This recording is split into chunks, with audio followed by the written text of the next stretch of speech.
Good morning, Vande Mataram, सुप्रभात आप सभी को। बहुत बहुत हार्दिक स्वागत है आप सभी का मेरे यूट्यूब चैनल RNW क्लासेस में। प्रिय विद्यार्थी मित्रों, इसके पहले के वीडियो में हम लोगों ने मूर्त स्वरूप यानी जैसे कि मैंने आपको बताया था कि अंश जो हैं वो दो प्रकार के होते हैं, एक मूर्त स्वरूप में और एक अमूर्त स्वरूप, मीन्स एक फिजिकल शेयर और एक डिमेट शेयर। तो जो मूर्त स्वरूप के परिवर्तन का विधि था संपूर्ण एवं आंशिक, वो दोनों हम पढ़ लिए थे इसके पहले की वीडियो में। यदि आप लोगों में से किसी ने भी इसके पहले की वीडियो को नहीं देखा हो तो कृपया करके जाइए उस वीडियो को देखिए, पूरा समझिए। और आज का जो हमारा टॉपिक है वो स्क्रीन पे देख पा रहे हैं, अमूर्त स्वरूप अंशों का परिवर्तन। इसके बारे में हम पढ़ेंगे, यानी इसकी विधि पढ़ेंगे। अमूर्त स्वरूप के जब अंश होंगे तो उसकी परिवर्तन की विधि क्या होगी, इसके बारे में हम यहाँ समझेंगे। जनरली मैं आपको थोड़ा बहुत बता दूँ, मूर्त स्वरूप के अंशों की जो विधि है उससे पूरा का पूरा अलग है अमूर्त स्वरूप के अंशों का परिवर्तन। क्यों? क्योंकि अमूर्त स्वरूप जो होता है ये ऑनलाइन ट्रांसफ़र किए जाते हैं, यानी ऑनलाइन इसकी विधि होती है। एक खाते से दूसरे खाते में ट्रांसफ़र कर दिया जाता है। तो ऊपर जो मूर्त स्वरूप के विधि थे जितने, उसके हिसाब से इतनी विधि इसके अंदर नहीं आएगी। बहुत ही ईजी, बहुत आसानी तरीके से अमूर्त स्वरूप के अंशों का परिवर्तन किया जा सकता है। तो चलिए स्टार्ट करते हैं बिना देरी किए। अमूर्त स्वरूप के अंशों का परिवर्तन। कोई भी अंशधारक मूर्त स्वरूप में अंश रख सकता है, लेकिन नए प्रावधानों के अनुसार। ध्यान से सुनिएगा आप लोग, कोई भी शेयर होल्डर्स जो है मूर्त स्वरूप यानी फिजिकल फॉर्म में वो शेयर अपने पास रख सकता है। मूर्त स्वरूप के अंश के बारे में मैंने आपको बताया था, ऐसे शेयर जो अंशधारक के पास हो, मतलब एक फिजिकल स्वरूप में किसके, अंशधारक के पास हो, भौतिक स्वरूप में, जिसे छू सकते हो, देख सकते हो। जैसे आपको भी एक सर्टिफिकेट मिलता है स्कूल से 10वीं का, तो आप देख सकते हो, छू सकते हो, महसूस कर सकते हो, वो मूर्त स्वरूप का हो गया। और एक जो सर्टिफिकेट है वो बोर्ड के द्वारा ऑनलाइन आता है, जिसे आप पहले देखते हो, रिजल्ट आने से पहले ऑनलाइन देखते हो, उसे आप सिर्फ देख सकते हो, महसूस कर सकते हो, छू नहीं सकते हो, तो वो अमूर्त हो गया, मतलब वो इलेक्ट्रॉनिक स्वरूप है। शेयर में भी ऐसा होता है, मूर्त और अमूर्त। तो कोई भी अंशधारक मूर्त स्वरूप में अंश रख सकता है, लेकिन नए प्रावधान, कंपनी के नए नियम के अनुसार अंशधारक ऐसे अंशों का विक्रय नहीं कर सकता। यानी जब कंपनी कानून 2013 में आया तो उसमें ऐसा नियम आ गया कि जो भी अंशधारक के पास मूर्त स्वरूप में अंश होंगे, अब वो नए प्रावधानों के अनुसार उसे बेच नहीं सकती। तब उसे बेचने के लिए क्या करना होगा, तो देखिए, उसे यदि अंशों का विक्रय करना हो तो मूर्त प्रकार के अंशों को अमूर्त प्रकार के अंश में बदलना पड़ता है। यानी उसे मूर्त प्रकार के जो उसके पास शेयर हैं उसे वो किस में बदलेगा, पहले अमूर्त में क्या करेगा, ट्रांसफ़र करवाएगा। इसकी विधि क्या है? इसकी विधि बहुत ईजी है। विक्रय के अतिरिक्त का हस्तांतरण कई परिस्थितियों में विक्रय किया जा सकता है। उदाहरण, अपने अंश किसी को उपहार के रूप में देना हो तो ऊपर की विधि को अपनाना पड़ता है। ये तो मैंने आपको इसके पहले की वीडियो में बता दिया था कि बेचने के अलावा मान लीजिए कई ऐसी परिस्थितियाँ होती हैं तो भी सेम विधि करनी पड़ती हैं।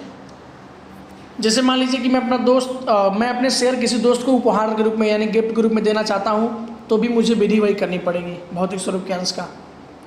या मैं उसे गिरवी रखना चाहता हूँ तो भी विधि वही करनी पड़ेगी। यानी नए कंपनी प्रावधानों के नियम के अनुसार अब किसी अंशधारक के पास मूर्त स्वरूप में अंश है तो सबसे पहले वो उसे अमूर्त में यानी डिमेट शेयर में क्या करेंगे, बदलवाना पड़ेगा।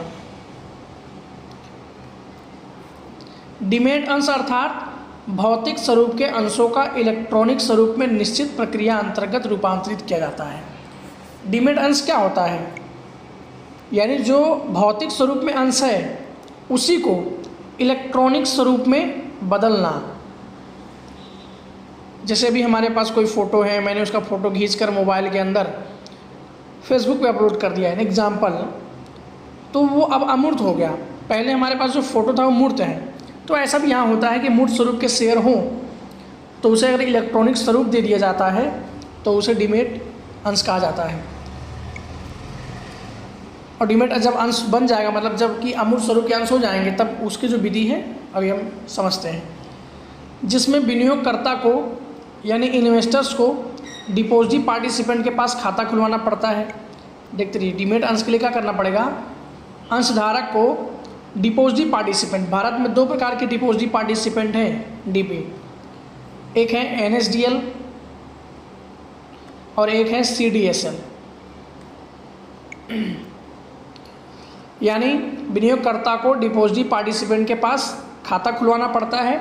भारत में डिपॉजिट के रूप में एनएसडीएल यानी नेशनल सिक्योरिटीज डिपॉजिट लिमिटेड यानी एनएसडीएल अथवा सेंट्रल डिपॉजिट सर्विस लिमिटेड यानी सीडीएसएल नाम की संस्थाएं प्रतिभूति संभालने वाले एजेंट के रूप में काम करती हैं। ये जो डीपी हैं, डिपॉजिट पार्टिसिपेंट, ये संस्थाएं डीमैट खाता खुलवाने का काम और इन पे देखरेख करने का काम करती हैं। डीमैट खाता खुलवाने का, डीमैट शेयर पे देखरेख करने का काम करती हैं भारत की डिपॉजिट पार्टिसिपेंट जो 2 संस्थाएं हैं, एनएसडीएल और सीडीएसएल।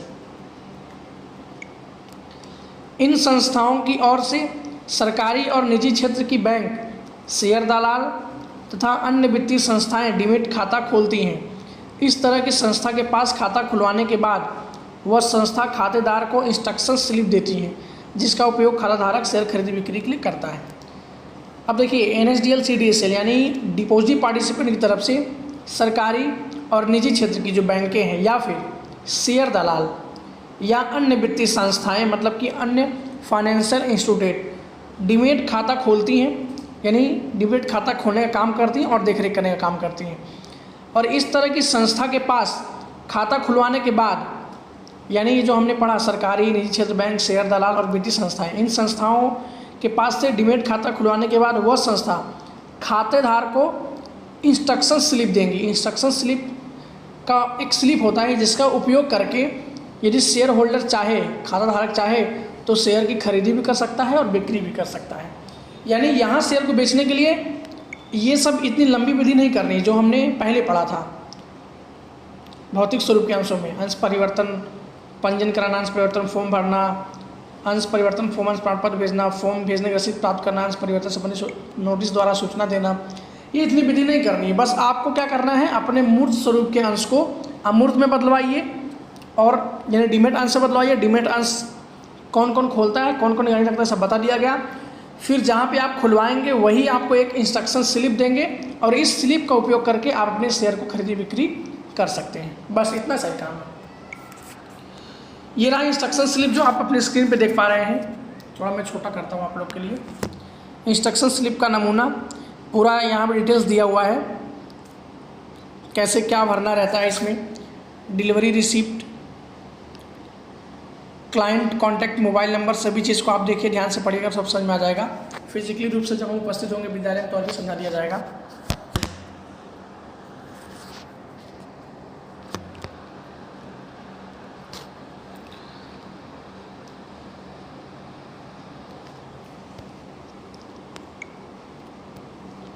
इस इंस्ट्रक्शन स्लिप के आधार पर एजेंट बैंक संस्था अंश की खरीदी बिक्री करता है। जो हमने ऊपर इंस्ट्रक्शन स्लिप देखा, इस स्लिप को भरकर यानी इस स्लिप के आधार पर कोई भी एजेंट बैंक संस्था अंश की खरीदी बिक्री कर सकते हैं।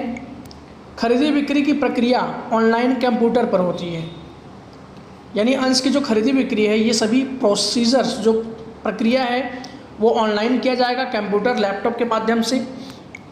जो व्यक्ति अंश की खरीदी इस तरह करता है, इस तरह मतलब ऑनलाइन करता है, डीमैट खाते के थ्रू करता है, उस पर अंश पर आवश्यक दलाली सहित का भाव चुकाना पड़ता है। यानी जो व्यक्ति ऑनलाइन अंश की खरीदी करेगा, अंश पर जो भी दलाली होगी उस व्यक्ति को चुकाना होगा जो व्यक्ति अंश की खरीदी करेगा। खाता धारक के उसी संस्था में रहे हुए बैंक खाता में से आवश्यक जमा रकम उधार हो जाती है तथा उसके डीमैट खाता में आवश्यक अंश जमा हो जाते हैं। यानी सपोज दैट मैं आपको एग्जांपल द्वारा समझाता हूँ। मान लीजिए ये अमन है, अब अमन अंश खरीद रहे हैं तो इनके जो खाते में से रकम होगी वो उधार हो जाएगी और जो अंश है वो इनके खाते में जमा कर दी जाएगी। मतलब अंश आ जाएगा और रकम उधार हो जाएंगे। जितने की शेयर खरीदेंगे उतनी रकम उधार हो जाएगी। उसी तरह जो अंश धारक बिक्री करता है, मीन्स जो अंश बेचता है, उसके बैंक खाते में अंशों की कीमत में से दलाली की रकम को घटाकर उसके बैंक खाते में आवश्यक रकम जमा हो जाती है। सपोज दैट मान लीजिए, अब मैं आपको और भी समझाता हूँ। ये अमन है और ये रवि। रवि अगर अपने अंश को बेच रहा है तो रवि के खाते में तो पैसे आएगा, तो पैसे जमा हो जाएंगे दलाली की रकमों को हटाकर। और अमन शेयर खरीद रहे हैं तो रकम क्या होगी, इनके खाते में से उधार कर दी जाएगी और इनके डीमैट खाते में शेयर आएगा और इनके खाते में सिर्फ रकम आएगी। उसी तरह जो अंशधारक बिक्री करता है, ये तो मैंने बता दिया, फिर भी समझा दे रहा हूँ।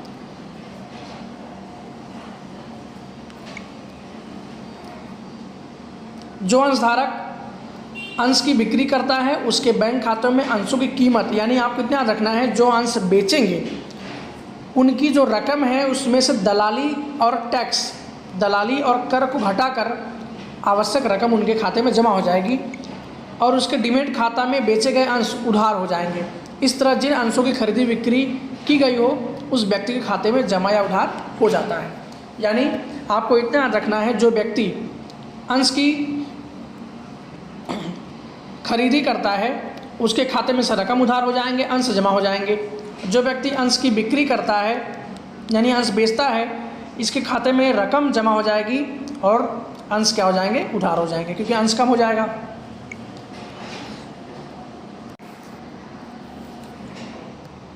महत्वपूर्ण बात यह है कि जब इस प्रकार के अंशों की खरीदी बिक्री होती है तब उसके ऊपर का नियंत्रण कंपनी के पास नहीं होता।